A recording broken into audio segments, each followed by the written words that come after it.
Geeking Poetic podcast starts now.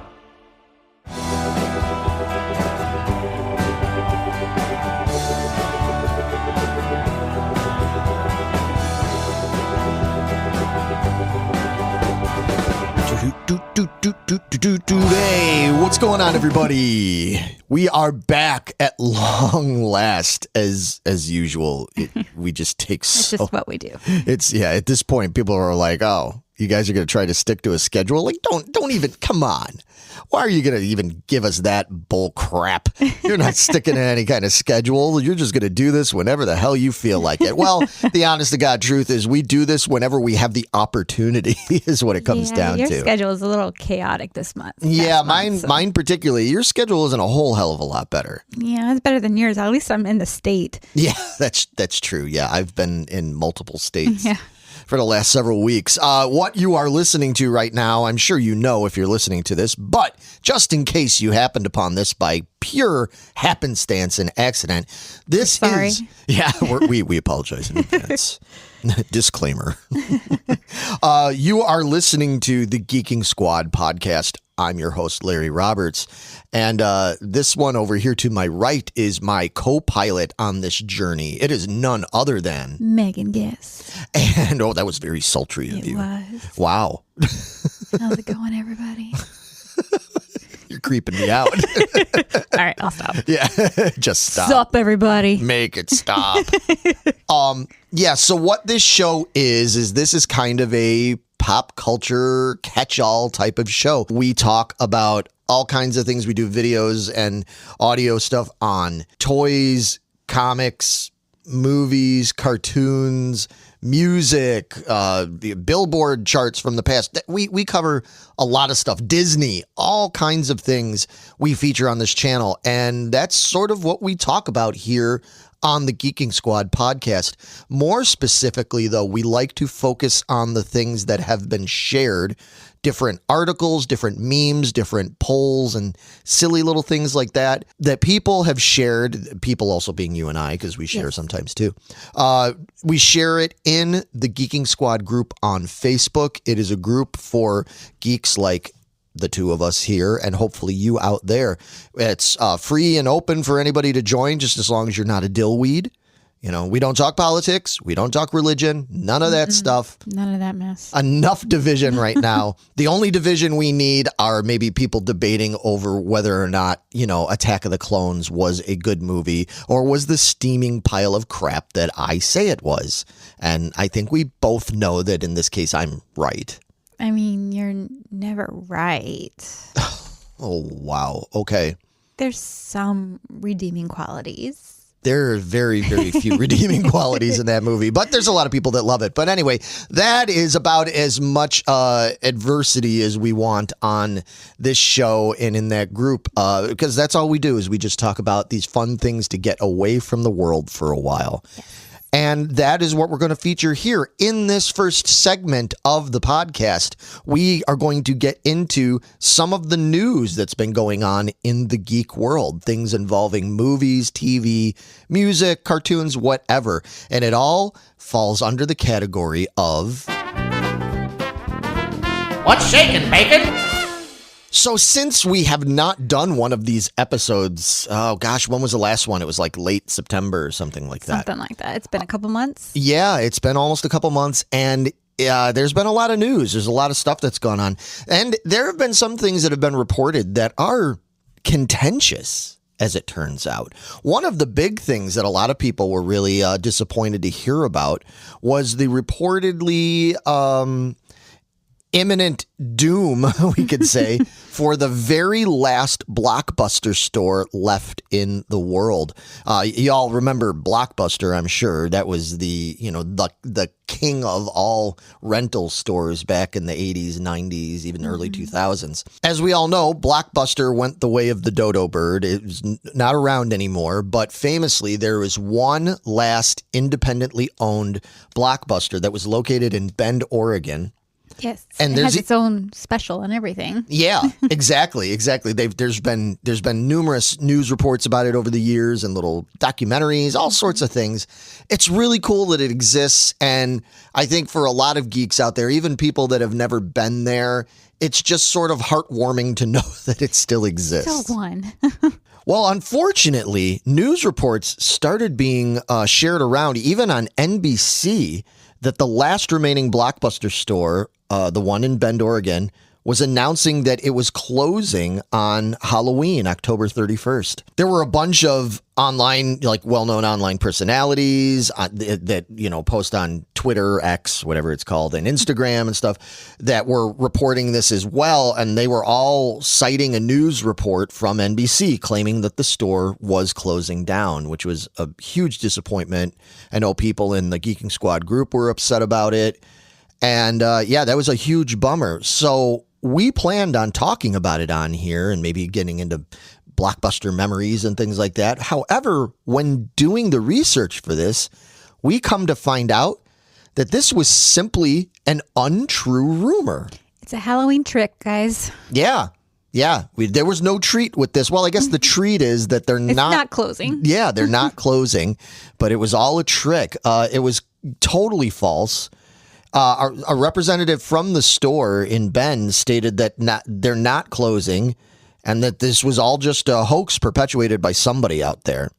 And what's even more interesting is all these people were reporting that, this came from a NBC News report. There's none, huh? No, it never existed. There was no NBC News report about this. Huh, that's crazy. Yeah, it just, again, we're not going to go there, but it just goes to show how easy it is to spread misinformation and have everybody go, no, it's true. See, I heard it because it was on NBC. And it wasn't. It really wasn't. So, I mean, that's the good news. Yeah, that's really good news. I'm glad they're still kicking. Survives another day. Yeah, it lives to rent another day. But this affected a lot of geeks out there. There were people that were so deeply affected by this that they started driving out there, trying to get there before they closed to go and experience it one last time. Or if they'd never been there before, going, oh man, I gotta go see the last, Blockbuster before it closes in a couple of days. There were people that were driving hours and hours. One guy reported that he drove over 8 hours to get there and everything, only to find out that the people were happy to see you, bro, but we're not closing. You can come back. And he's like, son of a, and he's like, but hopefully he still had a good time there visiting. I'm sure I would love to see it sometime, Well, speaking of stores that have closed down that we thought have been gone forever.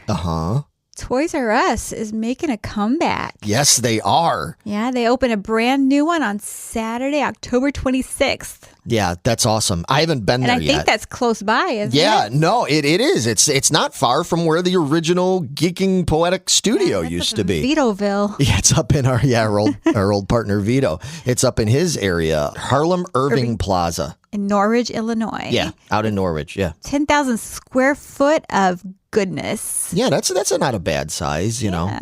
It's not as big as the old Toys R Us's are, but that's a start.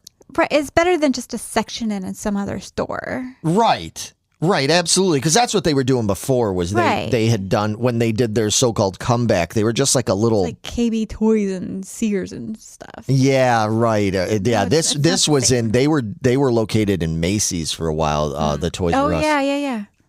And I mean that's cool. I'm happy that it's there, but you can't call that Toys R Us. Come on, it's like, it's like me going in my house and I'm gonna do up one bedroom in my house a certain way, and I'll just put a couple of racks of clothes in there and be like, I've got a Nordstrom's in my house. Or something like that. Totally the same thing. Yeah, it's the same thing. What are you talking about? What do you mean it's not a Nordstrom's? Look, I got all these Nordstrom's clothes. I got 3 racks of them, couple of drawers, and I got one display with 2 mannequins. It's a Nordstrom's, It's like, come on, man. This is at least a proper store in a mall. And yeah, so that's cool. I'm glad that this is back. And this is one of only 4 4 locations, because they have one in Mall of America. Right. New Jersey's American Dream Mega Mall. It's a mega mall. Yeah. And inside Dallas's Fort Worth Airport, which seems like a very odd spot to me. I mean, I get people going through there, but that seems you're limiting who can go to that. Well, I mean, this just goes back to what we've talked about in the past. We reported when Toys R Us closed. I mean, we were there. That was around when the channel started. Mm-hmm. Right. And we were reporting about Toys R Us closing and all that. And we talked about that the big problem was that, executives and these people who have the power and the control, they don't understand how a lot of this stuff works. They always come up with these really half-baked ideas that some analyst kid that went to college for 8 years for stuff says, no, all my statistics show that this is the way it should go. And it's like, all you got to do is just talk to real world people, and they'll tell you what they want and what they don't want, and all that stuff. But again, I'm not going to look a gift horse in the mouth. I'm just glad that it's making its way back. Yeah. So if you in Dallas Fort Worth Airport, stop by and check it out. Yeah, there you go. Exactly. While you're there. Yeah, or if you're out here in the Midwest with us, go check out the one at Harlem Irving Plaza, or go to the one at Mall of America. There's places. I'm glad they're getting it out there. Yes. Speaking of that, on one real quick side note, you might remember, in addition to Toys R Us closing down, their baby store, baby clothing store, whatever, Babies R Us also closed down. Well, they're going to be reappearing as those kind of pop-up stores like we were just making fun of a little bit ago. But they're going to pop up in around 200 Kohl's locations around the country. Now, and see something like that, I think I can see that. Like, I can understand that. I mean, it's their baby department. Right. I mean, that's fine. Right.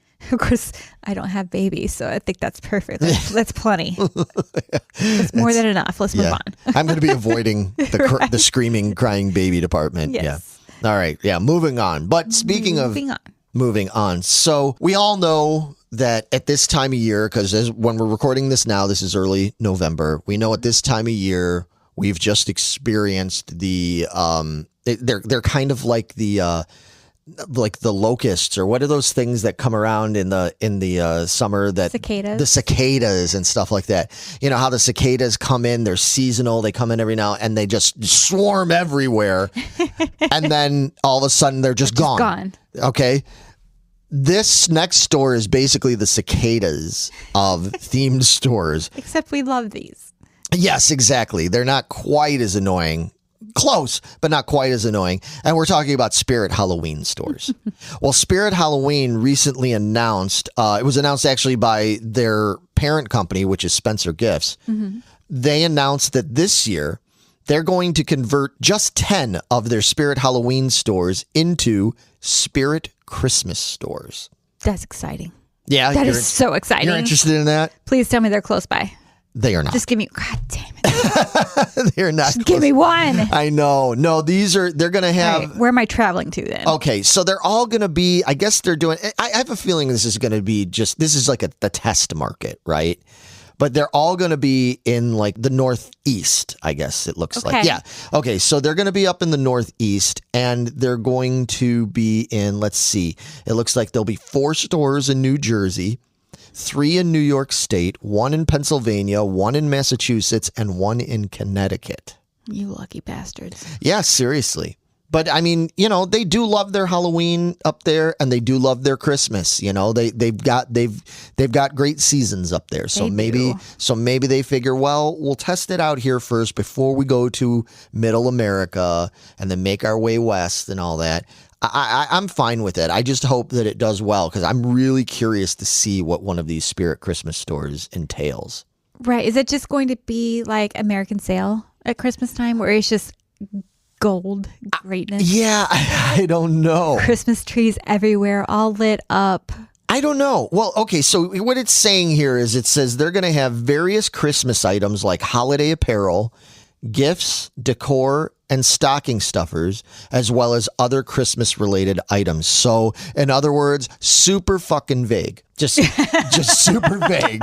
Just like, and I'm like, okay, so that sounds like pretty obvious. I wasn't expecting, it's like you just gave us like the most generalized things. It's like I wasn't expecting to be like, well, we're going to have actual live reindeer and talking snowmen and a Yeti and all, so I don't. Now you're talking like Bass Pro Shop Christmas stores.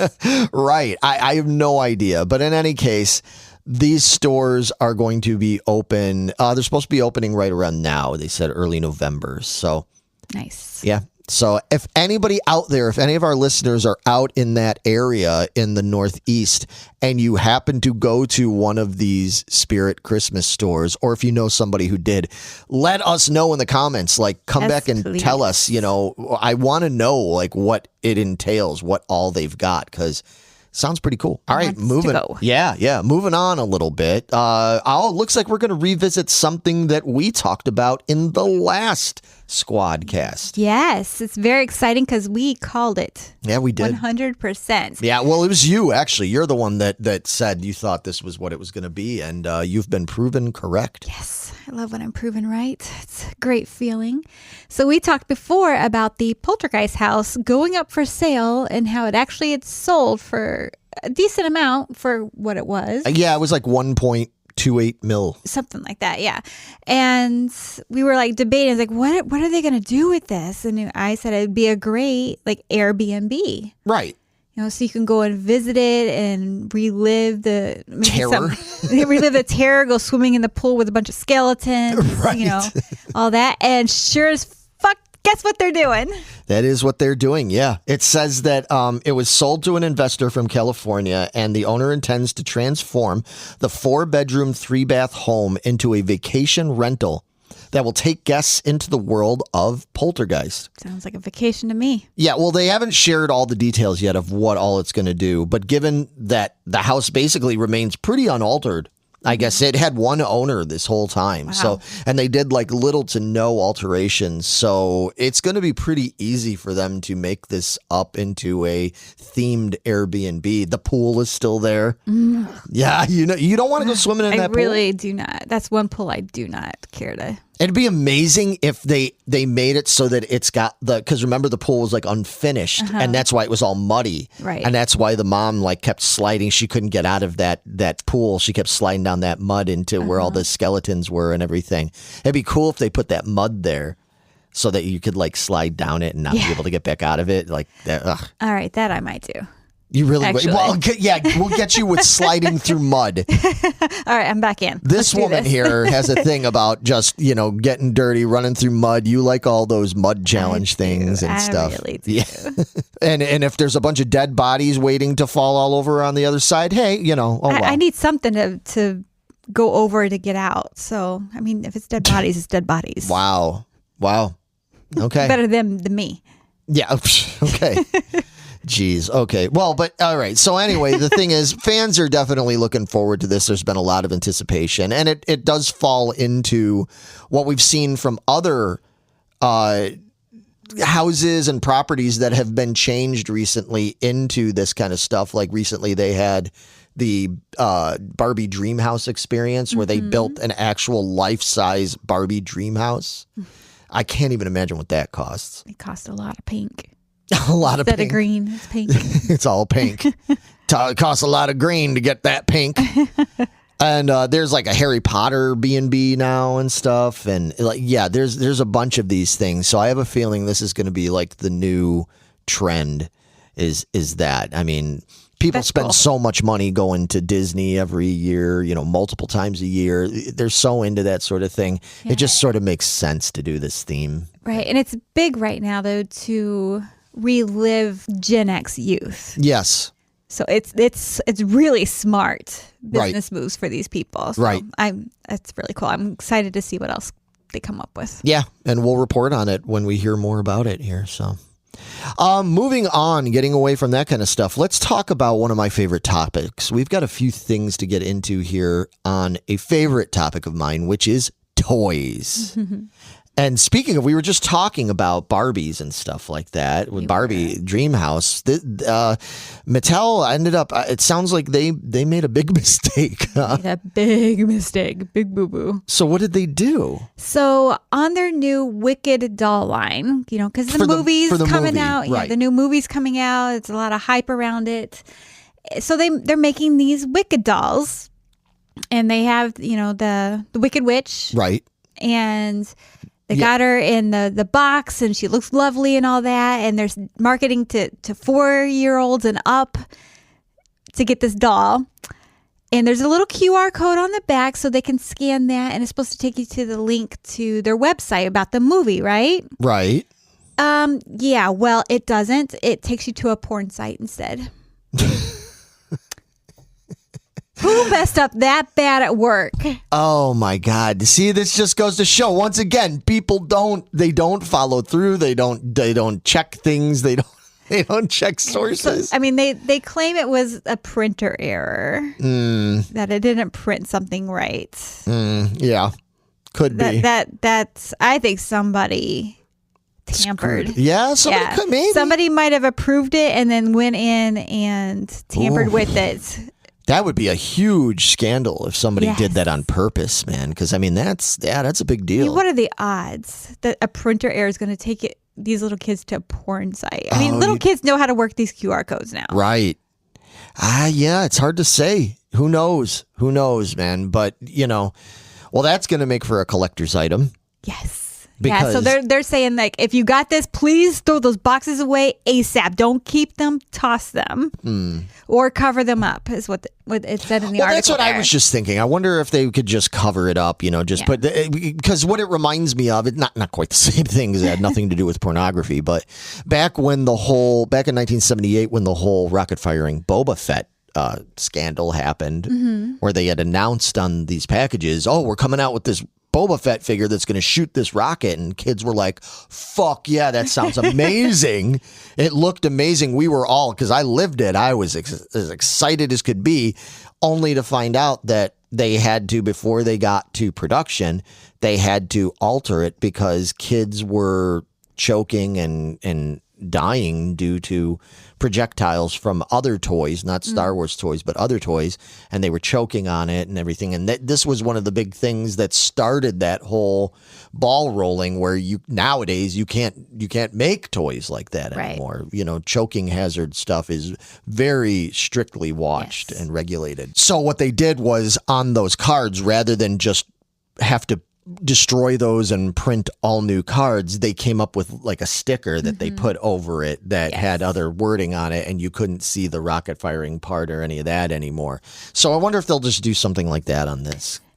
Yeah, that's what it sounded like in the article. It's funny because this was Mattel. Now, I mean, I know this was 50 years ago, but just since I just brought it up, Mattel is the company that caught all the hell for the projectiles because it was their Battlestar Galactica line of toys. They had ships that shot little rockets just like the Boba Fett rocket was supposed to be, and that's what caused harm to some kids and everything. Wow. So Mattel, man, you got to get your shit together. Seriously, you're like... Need some... You're like the biggest company on the planet when it comes to making toys, but boy, how do you let something like that slip? Yeah, you need a tester. Yeah. From now on, you need a tester just to check these QR codes. You're right. Exactly. Before you send out all the... Oh my God, I can't even imagine. That's something. Heads have got to be rolling over there. To say the least. So moving on to some other toy announcement stuff. So one of my favorite things, this is such a clash for me of two different worlds, because it's one of my favorite things, which is McDonald's Happy Meals and Happy Meal toys and stuff. We've talked about it before. I love Happy Meals. I love the toys. I've got a bunch of them. I love the Boo Buckets. Those are great. I got some of the Boo Buckets from this season that came out. Nice. I was lucky that I got a few of them. Or a couple of them. I forget how many I got. I got 2, I think. Yeah, I can't remember. But I was able to get my hands on some of them. I love that kind of stuff. And so when they announced that they've got new themes coming out for buckets or boxes or toys, I'm like, yes. And they announced new Happy Meal toys that are coming out now for this season. And the property they're doing is Mario Kart.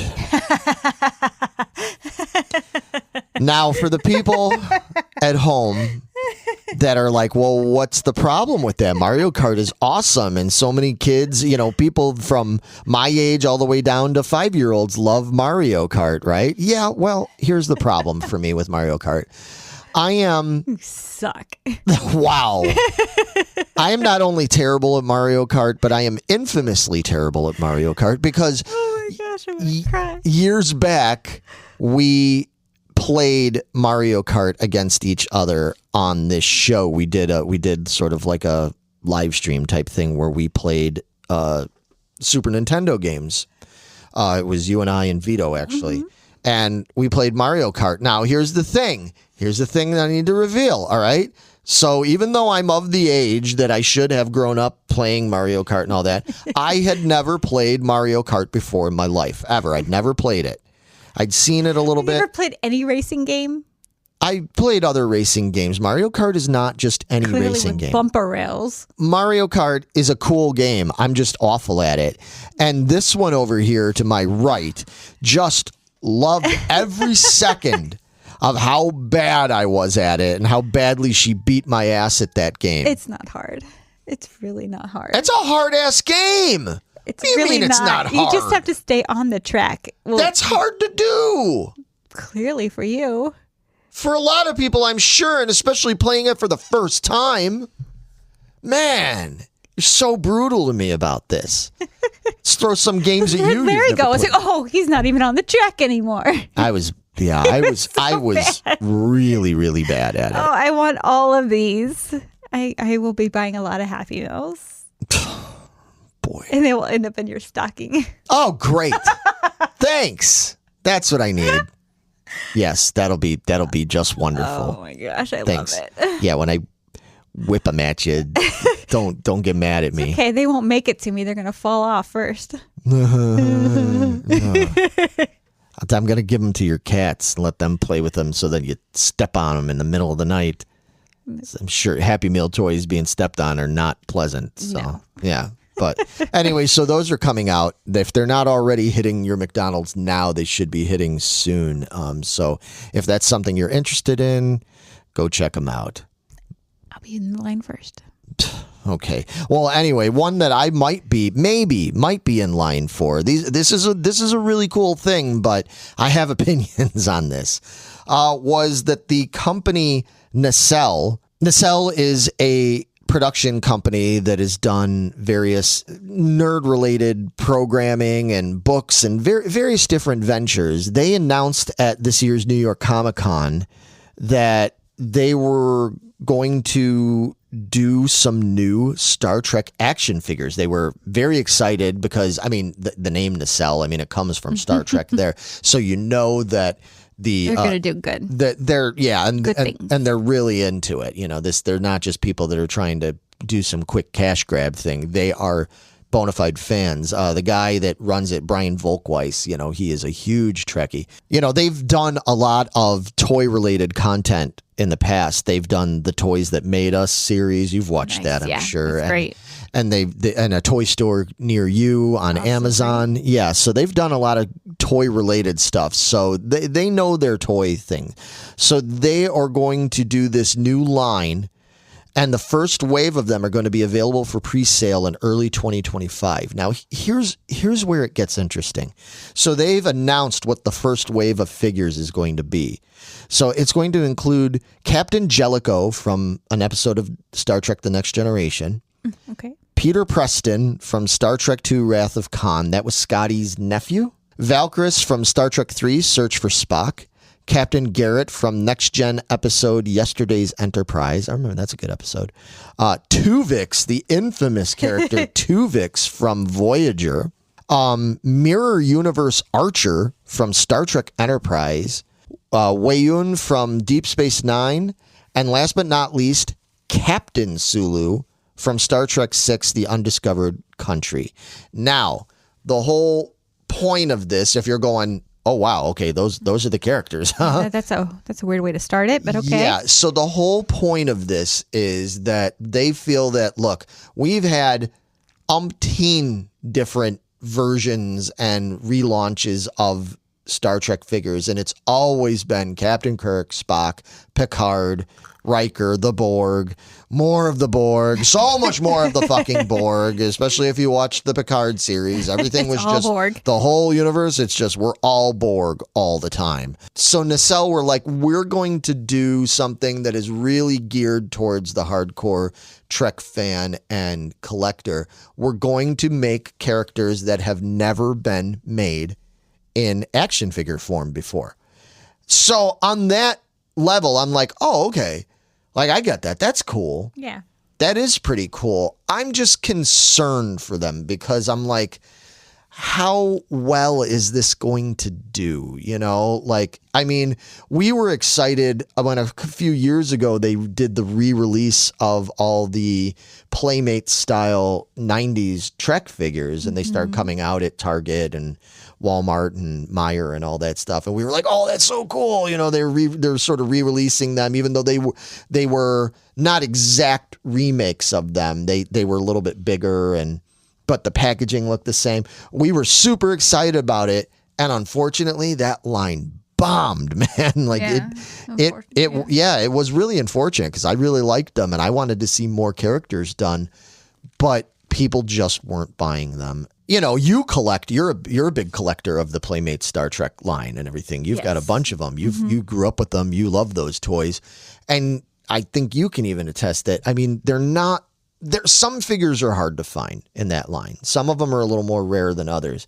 But on the whole, it's not like the old figures are that hard to find, and they're kind of known for being like pretty affordable. Right. Yes. Which is cool. It's cool for people like you that are collecting, but the point is it's not something that's super in demand. So I really want this line. I really like Nacelle as a company, and I love Star Trek. So I really want this to succeed. I'm just concerned that maybe it's too much in that direction of being like, this is only for the ultra collector nerds that are going to know who these characters are and care about it. Like, right. This is like opening a Toys R Us store in Dallas Airport. Right. Exactly. It's like you're on the right track there.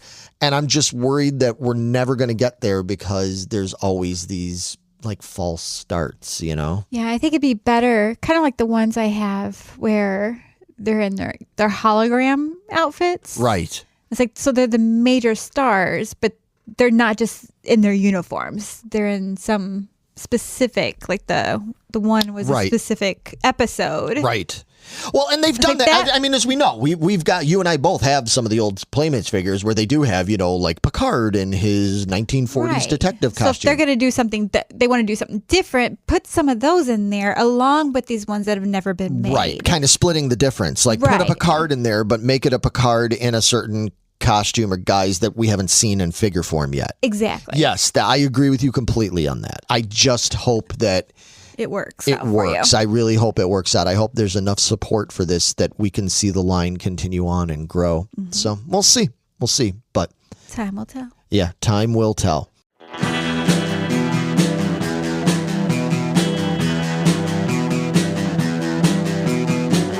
You're listening to the Prescribed Films Podcast Network, home to hundreds of hours of free podcast entertainment. The shows on this network all have a common goal: providing you with the best discussions about movies and other forms of entertainment media. The PFPN hopes to fill your earholes with audio joy. Visit our website with links to all the other amazing shows at www.thepfpn.com. Thanks for listening.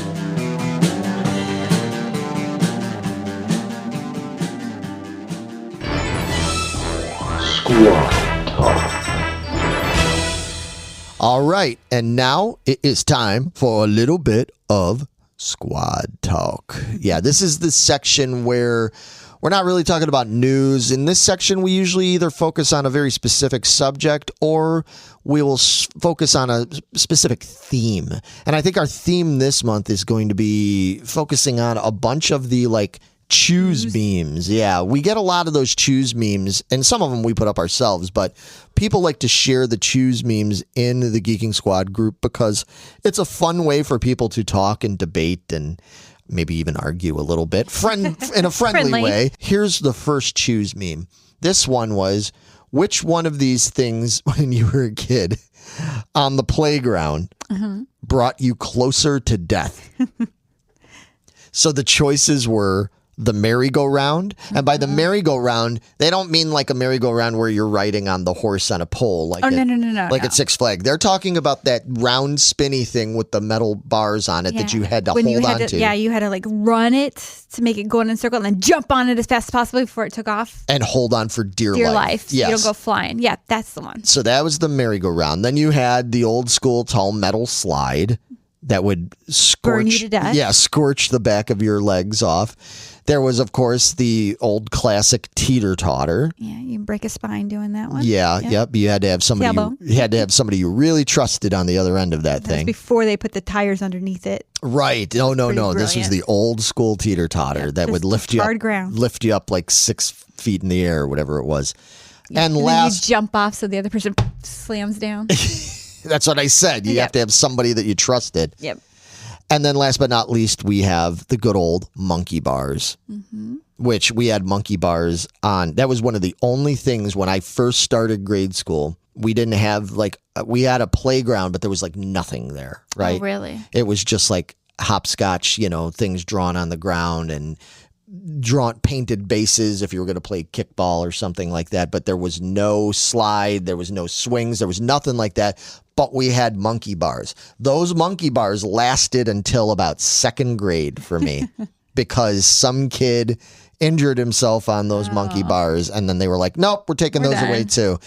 Oh, yeah. It was so, I had the most boring playground. Yeah, we had a really cool playground actually. Did you really? In grade school, yeah. Oh, man. No, we literally would play.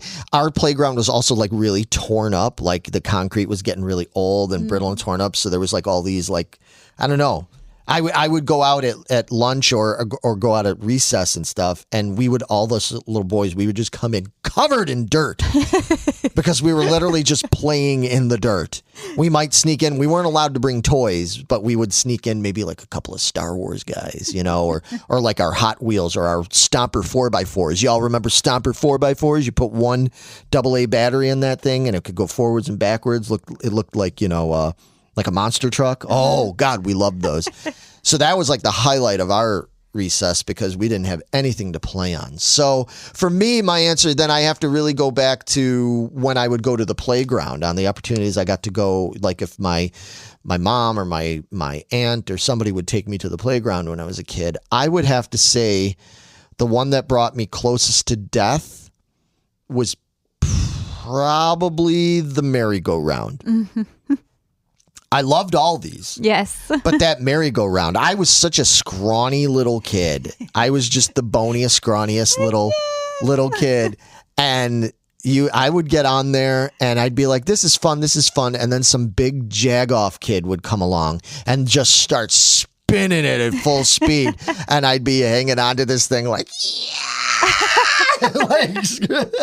Just on my head, my big old blonde head would be banging up against the metal rail thing that I was hanging onto. That was probably the worst one. I would be inclined to say the metal slide, to say a slide, because I've talked about this before. And my playground near my house, not my school one, but the one over at Calumet Park, we had one of the big honkin', one of the classic, infamous, legendary rocket slides. Not one of those little rocket slides. Oh, no. I'm talking about the huge one that had like the drawbridge thing, the swinging bridge you had to go on. And then it had the big slide that swirled around the pole a couple of times. And then there was another tall slide that went straight down from the top of the rocket. That was another one because you go real high up on that thing and it would be easy to get injured. But I never felt as unsafe on that as I did on that goddamn merry-go-round. What about you? I am also torn between the metal slide and the merry-go-round. Okay. There was a park by my grandma's house that had the quintessential metal slide. Yes. And being one of the youngest cousins, it was really, really tall. And I always wanted to go down it because I wanted to slide. But then you get on it, and not only was it scalding you, but it like suction cupped you to it. So you were... There's nothing you could stuck, do. yeah. And you had to like crawl over the side and fall down to the ground. Jesus. Just to get loose. What the hell? It was a really old slide. Wow. So it didn't really slide anymore. Oh, no. But yeah, so I nearly killed myself on that thing many a time. But that merry-go-round, man, those things were so much fun. I had such a blast, but you nearly get sucked underneath it sometimes. Oh yeah, you could literally die on that. You could. Thing. I mean, these other things. I mean, yeah, I suppose you could, depending on how crazy you're being or what's happening. Monkey bars, teeter-totter, even the slide. Yeah, there could be some serious injuries. But man, that merry-go-round, it's going that fast. If it hits your head, oh, you're doomed. Yeah, man. you break some limbs easy. I can't tell you how many times I flew off that thing. Yeah, exactly. It excitedly got back up and got back on it like a dummy with all scraped and bruised. That's what kids do, man. Yeah, but yeah, it's got to be that merry-go-round. All right, yeah, so we both agree about the merry-go-round. Okay. All right, so moving on, we are looking at choosing 3 classic, these are old classic scary books for kids. We had Vampire Express, which was a choose-your-own-adventure book, Fear Street Halloween Party, The Haunted Dollhouse, Bony Legs, Bunnicula, In a Dark, Dark Room, Are You Afraid of the Dark, and lastly, Goosebumps, Revenge of the Lawn Gnomes. So, Meg, do you know what 3 you would have chose out of those? Well, straight off the bat, I adored Fear Street. So Okay. I have to choose Fear Street Halloween Party. Okay. Without a doubt. Okay. My second choice, I think, was Are You Afraid of the Dark? Okay. Yeah, that makes sense. And my third choice, because I just adore these books, are the Vampire Express Choose Your Own Adventure. Yep. I always love the I'm with you. choice. Yeah, the Choose Your Own Adventure books are so awesome. Yep. Those are so much fun. I would read those now. I do. You would. Yeah. That's gonna. Well, there we go. That's perfect. Because then for me, yeah, I would choose the Vampire Express Choose Your Own Adventure. I would probably, and I would go with Bunnicula because I did read that one when I was a kid. That was a cute, funny not funny, but like, I mean, it's about a rabbit that's a vampire, and there was a cartoon about it and stuff too. Yes. So yeah, I do remember that. Yeah, so I would go with that. And then I don't know, I'm more intrigued by In a Dark, Dark Room. Okay. Never read it, but that sounds like something I would be interested in reading. So I'm going to go with those 3, Bunnicula, In a Dark, Dark Room, and the Choose Your Own Adventure, Vampire Express. All right. Over the next year, we should actually read those. Yeah, we really should. Absolutely. I'm report back. I'm down for it. Yeah, absolutely. Maybe we'll do an episode where we talk about scary things when we were growing up, stuff like that. That could be a really cool one. So somebody shared a choose meme where they asked if you could only bring one store back, which one of these would you bring back? And I got to tell you right now, this is really, really hard for me. So the question was, would you bring back Borders, Okay. Toys R Us, Blockbuster, Radio Shack, Sears, Hollywood Video, Circuit City, Payless, or the Big Kmart? That's hard. So brutally hard. This is just rude. I don't know. Are you talking? It depends on how you're talking about bringing it back. If you mean like bringing it back, like it's going to be like it was Former when I glory? was a kid, that's one thing. But if you're talking about just like what they're doing now with Toys R Us, like, no, we're going to bring back, like it's going to come back and open new stores and it's going to be, it's going to carry on and be modern, but be familiar or whatever. That's a different thing. No, I say we go in its glory days. Oh, fuck. That makes it so much harder. Damn it. Sorry. Oh. Okay, let's do it. No, I mean, that's fine. We can do that. I mean, I'll tell you what both would be then. How about Okay, that? all right, do that. All right. So if we're looking at bringing it back, but making it, modern, like almost like as if it never went away and it was just carrying on. I know a lot of people are probably going to expect me to say Toys R Us. Yes. It's not. Okay. my choice here, bringing something back and it being more modern or whatever, carrying on, is Radio Shack. Okay. I loved Radio Shack back in the day. I didn't appreciate it as much as a kid as I would now. I grew to appreciate Radio Shack more and more as I got older and older, in my teens, 20s, so on. I was really bummed to hear that Radio Shack wasn't around anymore. And while I know we can get things, you can order things on Amazon, that's fine. But sometimes I really, really miss just having a Radio Shack nearby that I could go to and check that stuff out. I liked the vibe in there. I liked at Christmas time they would come out with some of their own like specific kind of weird kitschy little gifts and stuff. Like I have like an Electro Man that I got back in the late 80s or something. There was something like late 80s, early 90s. This silly figure that you could plug in and he lit up, and he kind of reminded me of Turbo Man from Jingle All the Way, but smaller. So for me in that regard, my bring back is Radio Shack. Now, when you're talking about bringing back from the glory days, my number one choice, if I could bring back the glory days store, it would be Sears. Really? I thought for sure you were going to say Big Kmart. Kmart's great. I loved Kmart as a kid, but Sears was fucking magical. Sears was magical to me, and I spent a lot of time at Sears. Sears was my dad's preferred place to shop for all his tools and stuff, all the Craftsman stuff and everything. So I was there all the time with him. I loved the toy department there. Yes, it wasn't as big and expansive and everything as Toys R Us, obviously. Right. But some of my favorite memories of getting toys come from being at Sears. I loved their video game department in the 80s when that started, and I could go play Vectrex and ColecoVision and Intellivision and Atari. They had that all set up, and I would buy my games there. It was great. Loved it. I loved when you would walk in there, and the first thing I would smell was the fresh popped popcorn, because they had an old-timey, like you would see at Disneyland or something, an old-timey cart section there where you could get a big bag of fresh popcorn you could eat while you were walking around the store with the red and white stripes, on the bag. Old school. You would just, every time, even now when I'm somewhere and if I smell that popcorn, if it's it hits me right, it reminds me of walking into Sears, because it was right over there by the toy department.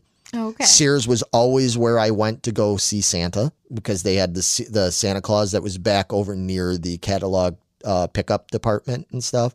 Sears was where they had the little video, whatever you call it, that I would pay 50 cents and I would sit in there and watch a 7-minute cartoon in there on the screen. Like I've talked about that in the past. I forget what they called it, like Terry Vision or whatever. It was like old cartoons like Casper and the little devil guy and all that stuff. Like I would watch those, and Baby Huey and all that. And I would sometimes, my grandpa would give me money, or my dad or somebody might give me money to go sit in there for 7-10 minutes while they were trying to check out whatever they were picking up at the pickup department. And then not to even mention, then as I was getting a little older and stuff, then I started more frequently venturing upstairs at Sears and going up to the record department. The record department there was where I got Kiss Lick It Up when it first came out. First time I ever saw Kiss without their makeup was when I saw that album cover. I just have so many absolutely wonderful, heartwarming memories. The catalogs. I mean, we're going to be talking about those soon. We're going to be talking the Sears catalog. Ticketmaster and Sears too? Ticketron. Yeah, Ticketron. They had Ticketron. That was when the two major ones were Ticketmaster and Ticketron.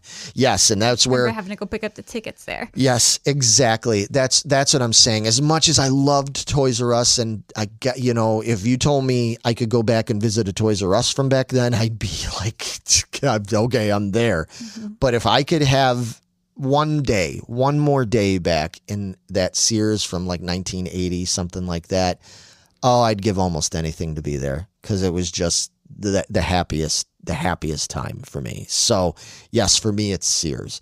Now I'm waxing on and on about this, but you got to go. So what is your choices? So what would you bring back to be like a functioning modern store now? And what would you bring back for like just pure nostalgia? Oh gosh, this is so incredibly hard. So I'm going with my gut reaction to this. So I have to go Payless Shoe Source Okay. because I love that store. Mm-hmm. And I don't want to spend a lot of money on my shoes because I'm hard on them. Yeah. They're not going to last long anyway. Yeah. But I always loved going there with my mom and picking out my shoes, trying them on, walking up and down the aisle. And I know you can do that at like these, the Sears and, those other stores, but... Well, and I know there's other places. I mean, you could go to Walmart and you could go to Target and stuff, but it's not the same. It's not the same. No, I mean, we were, Jess and I were shopping at Payless like right up until it was gone. Yes, me too. I mean, we never looked at it like, oh, well, this place is not useful anymore. We were always going there. And there was good prices and a lot of selections. I could always find something there that I was looking for. Right. So that would be your one that you wish would just come back and start. Yeah. Because I just love Payless. I think that makes sense. That's how I feel about Radio Shack. It's the same concept. So I'm with you there. Right. Now, nostalgia. This is where it gets a little hard. Yeah. I'm torn between Sears. Okay. Now, I don't have all the memories like you have. Right. But that was like my go-to place in the mall. Okay. When I needed to go clothes shopping or look for prom dresses and all this, that's my go-to. Right. I love that store. Right. But like Hollywood Video, I have such fond memories of going and walking up and down the aisle. Right. And that's how I found new movies. Because I liked what the cover looked like. I didn't know squat about this movie. Right. So I'd pick that out and it hardly cost anything. So it was worth trying. And we all got, my brother got to pick something. My dad picked something. We all got to pick a little something to watch over the weekend. I think I'm going to have to go with Hollywood Video. I think that's the right choice. And you get to pick out the snacks and all that. Yeah. So, I'm going Hollywood Video. I think that's the right choice for you. Yeah, exactly. I mean, obviously I chose Sears, but I've got very personal reasons as to why. And I think that makes sense for you because as cool as Sears was for you, I think by the time you came around to Sears, it wasn't quite the same as when I was talking about Sears. Right, no. And there are still some, not many, but we do still have Macy's and JCPenney's and stuff. So there are still some stores out there that you can kind of experience what you experienced with, but there are no Hollywood Video type stores. That's just gone. Well, gone. Unless you go to Bend, Oregon. Yeah.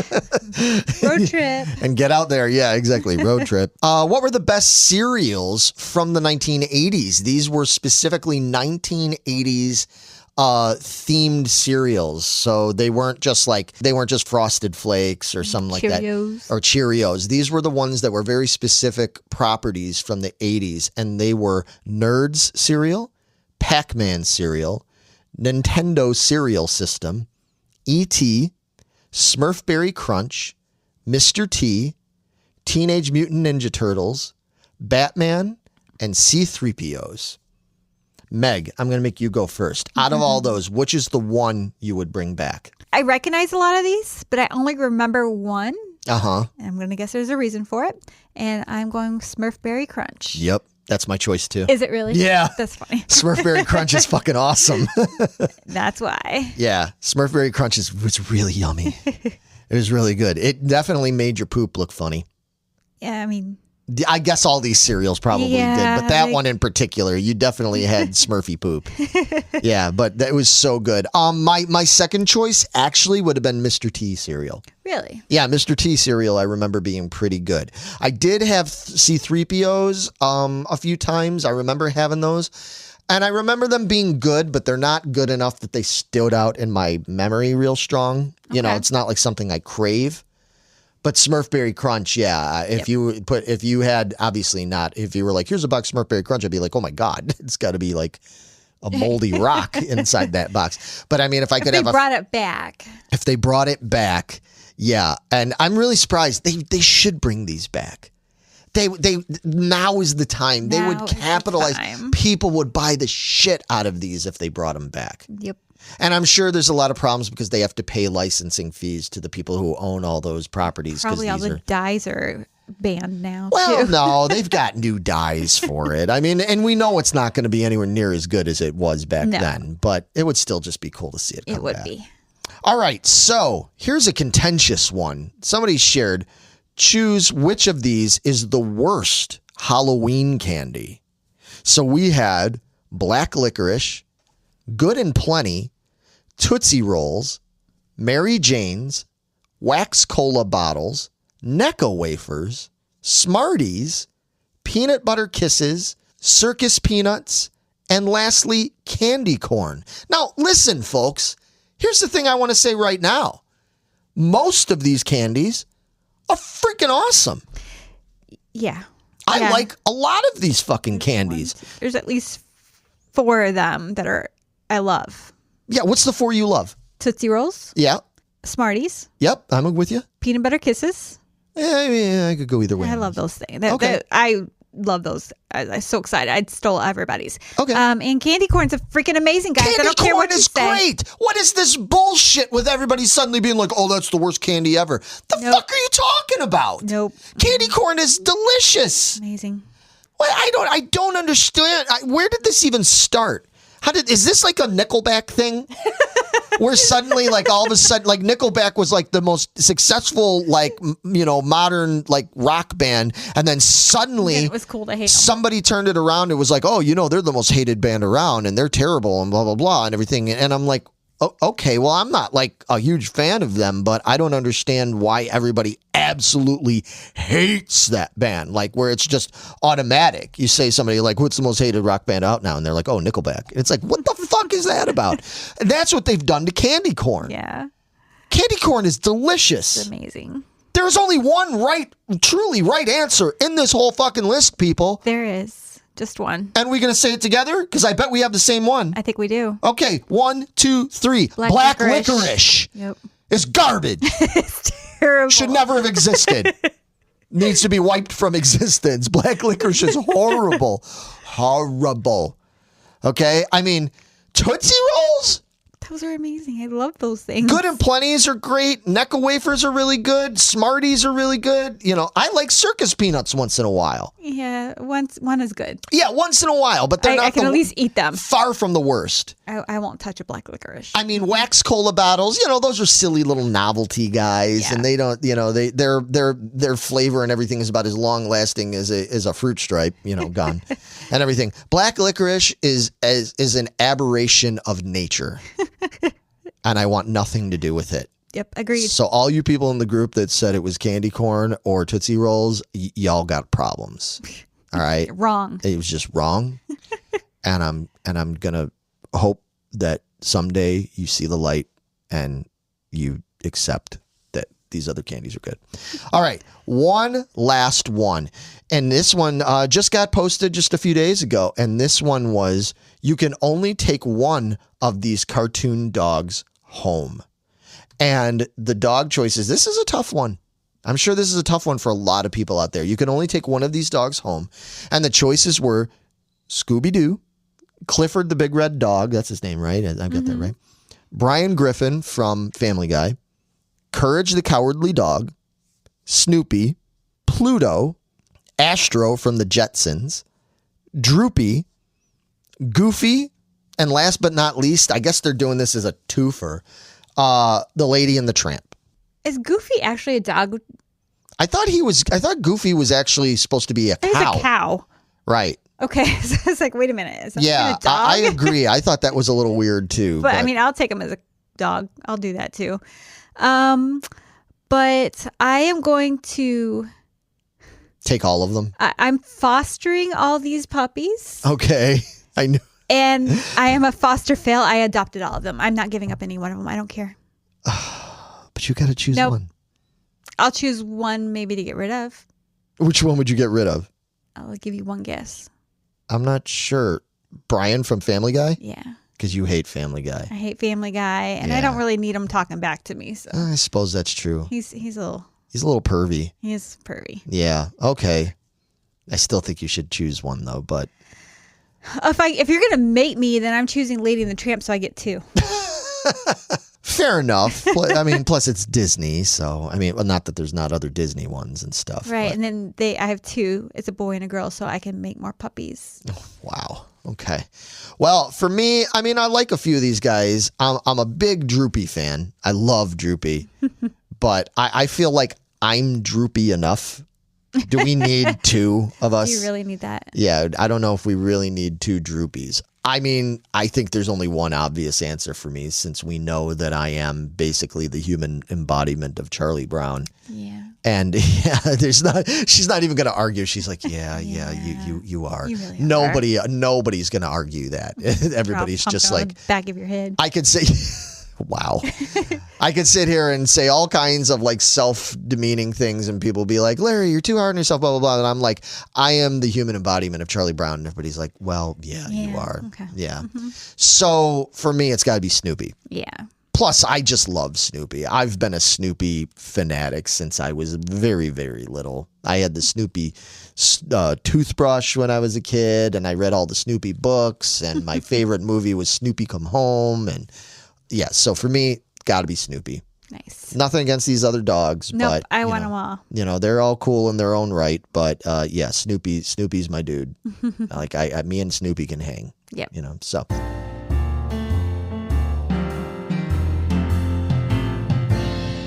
What do you suggest? All right, and we are in the home stretch here, and we are going to mildly, gently, with your permission, we are going to suggest things to you. You're going to do it. Wow. Okay, I was trying to be cool. I'm not. But then you had to just flip out, man. Well, this is the section that we call What Do You Suggest? And what we suggest are things that we have been really digging lately that we think are worth recommending to you to check out there in case you haven't already checked it out. So, Meg, what do you want to recommend to the people? I would love to recommend the latest Marvel installation of Agatha All Along. Yes, Agatha All Along. It was so good. It was a fun ride. I was like, how the hell are they going to do this when she has no powers? Yeah, we can't. I don't want to spoil it. Yeah, I don't want to spoil her, but it was fun. The ending and all that. How it went back and it was like, oh. Yes, we'll give you that much. We're not gonna spoil anything, but this is definitely one of those ones. Right. Told us all along. Yeah, it was Agatha all along. Yeah, it was all along. They gave us clues as to where things were going and what things meant, and it was all right there. We just didn't know how to read it until the end. It was such a fun ride. Yeah, I'm very looking forward to watching it again. That might be a Halloween staple. Oh, that's cool. Yeah, I could see that. I could see that. Yeah, I could see that because it was very Halloween-y in its own right, you know? I mean, especially with some of the things where they were visiting different eras and different franchises, different stuff. Yeah, that makes sense to me. Witches and... Yeah, just having to do with witches and all that. I watched it in Halloween time through the whole October season. Yeah. Yeah, I highly recommend it. It was so cool. Yeah. Very well done. Not like these other Marvel things that they've been doing where it starts out strong and then just falls apart at the end because they're like, oh yeah, we got to wrap this up really quick. They didn't do that this time. It felt purposeful. No, as a matter of fact, again, without spoiling anything, the last episode is like, I mean, they didn't rush the ending at all. In fact, they actually dragged it out, and we got the last episode to fully explain a lot of the questions that we had about the character and about the story and about the origins of a lot of the things that were discussed and everything. They really did take their time. Yes. Finally. Right. They did it right. Yeah, it was you have to have WandaVision in order to have Agatha All Along, but I enjoyed this more than WandaVision. Way more. And I only just watched it. You watched it before I did. I only just finished watching this like a few days ago. Oh, okay. Yeah, we got like halfway through it and then just got so busy I couldn't get back to it. So after you told me like you need to finish watching it. Yeah, I was like, okay, so I finished watching it. I'm really glad I did. I'm glad I didn't wait on it because you were like, I don't know. No, I was enjoying it, but I wasn't like sucked in on it. There was one episode that really sucked me in. It was real timey-wimey. Where it dealt with a lot of jumping around in time, and it was really cleverly done, and it was heartfelt. That was the episode that I was like, oh, this is great. Yeah, okay. And so from there on, I was just the last few episodes after that, I was like, I'm sucked in now. That's a great, awesome. Yeah, and of course it's on Disney Plus. So anybody out there, if you watched Agatha All Along and you hear this, let us know what you thought, because I saw some very mixed opinions on it. Really? Yeah, so I'd be very curious to know what people that are listening thought of that show, because I thought it was really good. So I'm with you. All right, so for me, mine's kind of weird and a very, very genre specific. Everybody that has been listening to me or knows me personally for a while, you know that I'm a big Kiss fanatic. I grew up on the band Kiss and all that. I know people love them or hate them. So if you hate them, this isn't going to make you love them anymore. But there is a guy that I don't know him. We're not friends, but I've met before. His name is Ken. He used to play in a really, really great progressive metal, speed metal band back in the 80s and 90s called Anacrusis. And Ken, lately, I don't think he's really doing Anacrusis anymore, but what he has been doing as sort of a hobby is taking old Kiss footage, like all the old bootleg Kiss concerts you can find online on YouTube and stuff. Kiss playing at Budokan in 1977, and Kiss plays Madison Square Garden, and Kiss playing in Anaheim in 1976. All these old concerts that have been floating around for decades now. He's been taking those and using his own production skills along with AI, the controversial AI, to take those programs and remix them and reimagine them. So it's not just simply he's taking them and remixing the audio, remixing the concerts, but he's fixing things. So if there's a part where, say, Ace Frehley really botched the guitar solo, which happened quite often. Ace really botched the guitar solo. He used AI to be able to, he wasn't I don't know. It's I know it's controversial, but he wasn't fixing it, auto-tuning it or anything like that. But what he did was more organic, where he went, well, do we have another concert where Ace didn't botch that guitar solo? And he kind of, and he was able, because AI now, just like they did with the Beatles, new Beatles you guys song. keep calling it when you're doing, you punched it in. Yeah, he kind of is punching it in, and he'll go, okay, well, I took the guitar solo from this other concert they did in 77 that there's a bootleg out of whatever. I took that guitar solo and I put it in here. So I fixed it. And then, there's parts where maybe their vocal harmonies were a little off. So I took that from another source and blah, blah, blah. And he's doing all this stuff. And I like the fact that he's not just going in and auto-tuning a bunch of shit or replacing it with a bunch of stuff that they didn't actually play. He's still doing it organically. Yeah, that's pretty cool. Yeah. So anyway, my suggestion is he's got a channel. It's called Frankenstein Creations, with the Ken capitalized in the middle for his name, okay. Ken. Frankenstein Creations. And so if you're into Kiss, he's doing all this stuff. It's really cool. It's really worth checking out. And lastly, real quick, I just want to recommend, because we haven't done this in a while, we always used to recommend other YouTube creators or podcasters that we enjoy and we think you should check out. One that I recently just found for myself. He's been around for a while and I just never delved into his stuff. And recently I started watching him, and he's one of the few people in a while now that's had me laughing out loud at his stuff. And it is comedian, comedy creator, sketch guy, Matt Mitchell. He used to be part of a group of content creators, like a sketch comedy group called It's a Southern Thing, because he's from Alabama. Yep. And so you're familiar with it. I am. Okay, yeah. So they were doing this for a while, and then just more recently, in the last couple of years, he struck out on his own. And his channel, the stuff that really makes me laugh is he'll do these shootout things, these taste test videos and all this stuff where he gets, say, 8 different cheeseburgers from different chains. So there'll be a McDonald's and a Burger King and a Sonic and a Hardee's and all that, and he'll eat them and then he'll comment about where he thinks they rank. So he'll rank them, kind of like we do when we do our top 5s and stuff. But the way he does stuff and the way the editing is done and the sound effects and his reactions are so goddamn funny.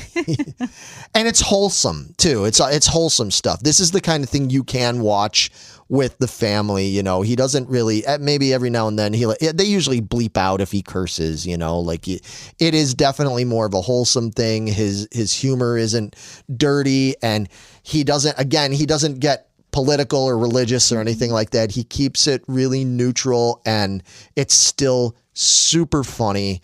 If you're into, he does these blind taste test things where he compares like major brands versus like the Walmart brand, Right. you know, great value stuff. And it's so funny when he does this. And sometimes his reactions to how bad some of these things taste is just, yeah, it makes me laugh out loud. And so, yeah, his channel on YouTube, like I said, if you look up Matt Mitchell, you'll find him. But his channel is youtube.com at Al Ostrich.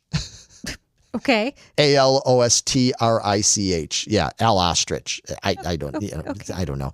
But so check that out if you're looking for a good laugh, a good wholehearted laugh and everything. Yeah. Yeah, I like his shorts is what I caught him with. Oh, okay. I've watched a couple of those.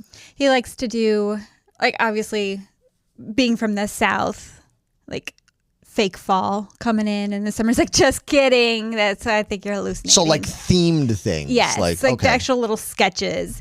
And he does some where it's like there's an empty lot and they're like, oh, new Dollar General's going in. I was like, oh, we already have 6 of those.